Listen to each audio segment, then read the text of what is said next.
Everyone, and welcome back. So we're back with some GeoGuessr, but it's still the World Cup, so we still got to work that in there a little bit. Now, I do have a normal video coming out on Friday, so if you're not into the kind of gaming side of geography, totally get it. Come back and watch the video on Friday.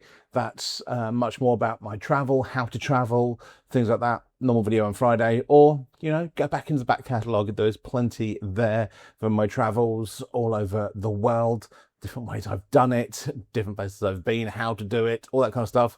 It's in the back catalogue, check it out. But if you do like the GeoGuessr stuff, do stick around, because once again we are looking into the realms of the World Cup, because if there is one event beyond any other, except for maybe the Olympics, I don't know, it's the World Cup, to bring the countries of the world together. And even more actually than normal, probably more than the Olympics, because FIFA recognises a lot more countries. For instance, Curacao, which isn't a separate country outside of Dutch rule. It is independent, so much as it has its own kind of rule, the same as the Faroe Islands or anything like that.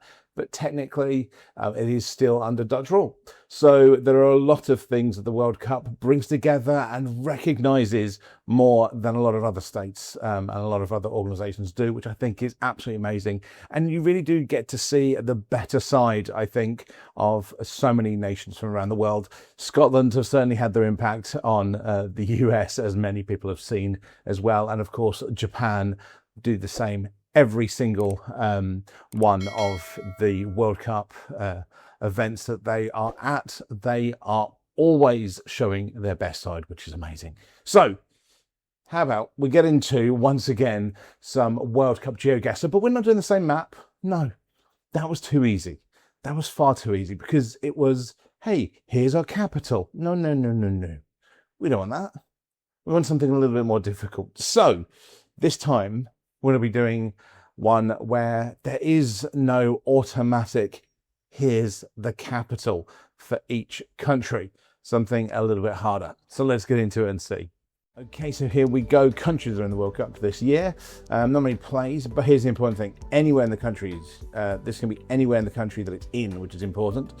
3.5 million locations, so definitely a few different places it can be. Okay. This looks very British, which probably means it's France or Germany, because that's how it tends to work. Could be Poland as well, though, but the houses aren't right. It looks more French, I think. Wait a minute. Let's go back. What does that say? Stop 150 meters. Okay. Well, there you go. It's not England. We wouldn't use meters for that. Oh, would we on the short ones? I don't think so. Is that French? Longley? I think French. But I've been caught out by this before, when I thought it was obviously French and turned out to be Belgian. Like, what the hell? Okay. Come on, is there something more? Something else I can find here? I'm wondering if any of you guys know the areas I come across as well. Longley-le-Tesson. This is where, like, one of you is going to be like, I know this. But let's go into France. Is there anything I can actually see? It says Longley.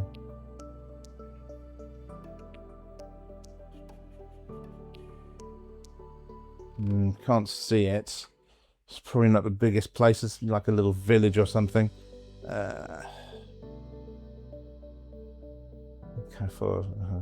This is where I wish I had paid more attention in French at school.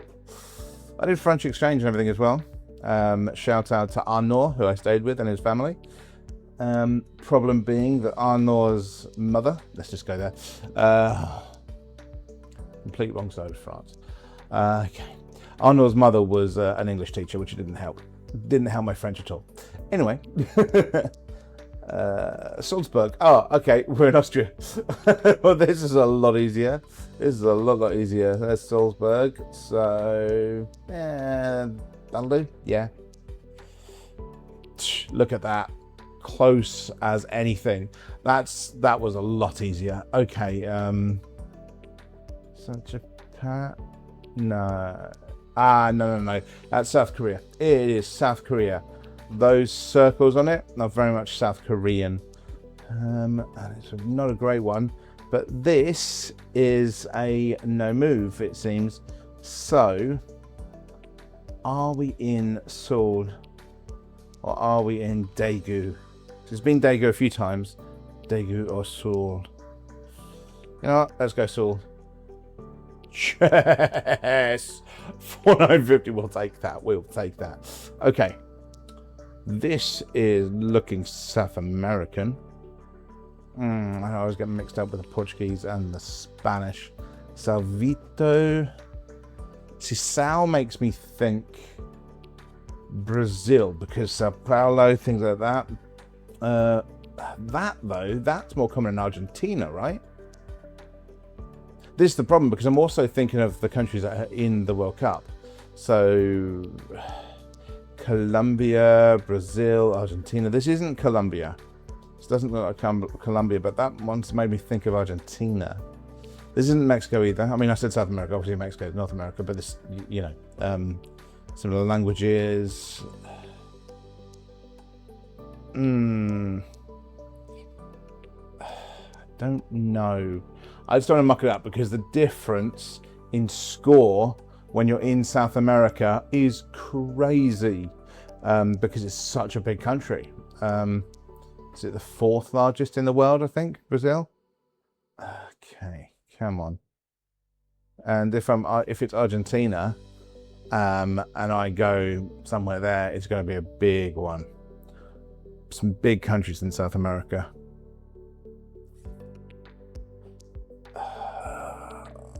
Nothing's helping me.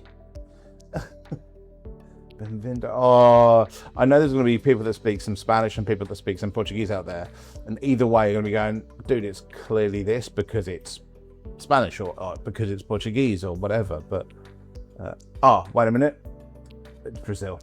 It's Brazil, and we always go Sao Paulo for Brazil. So there we go. See, this is why you always go Sao Paulo. You always go Sao Paulo. I've always said to people, go Sao Paulo, Brazil, and that is why we do.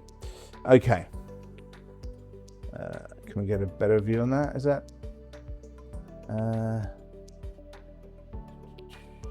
Netherlands? Okay. NL Netherlands. Can we figure this out a little bit better though? Okay. Obviously, I know the Netherlands relatively well. I say relatively well. I kind of, I spent a lot of time there. Is over quite a long period. Gouda. Oh, where's Gouda? But I was in Utrecht, and I know Utrecht pretty well, but not great on other places. I went to a few places during like Catholic festivals and stuff, but is there anything more here? Come on, give me something. Again, there's gonna be Dutch people that are just like, dude, it's there. It's obviously Gouda's here. Come on. I feel like Gouda's nearer to the coast. It's a port. Yeah. Literally, as I say that, I find the port. Okay, so it's gonna be down here because it's not like where the ferries come and everything, so it'll be that kind of area. I don't know. I feel like it is more inland, so this makes sense. Yeah, let's just go for that. Oh, that could have been a lot worse, but look, and Gouda is literally there. Okay, look at that. 22,717. We'll take that. We absolutely take that. 22,717.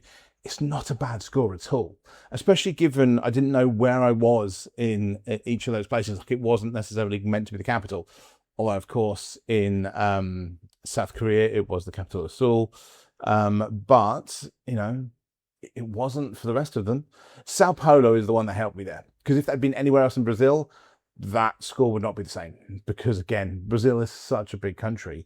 But when you play GeoGuessr, and I don't know why Sao Paulo particularly, because it's not obviously the capital, Brasilia is, and it's not the most visited, that'd be Rio. But Sao Paulo, it seems to be the most covered.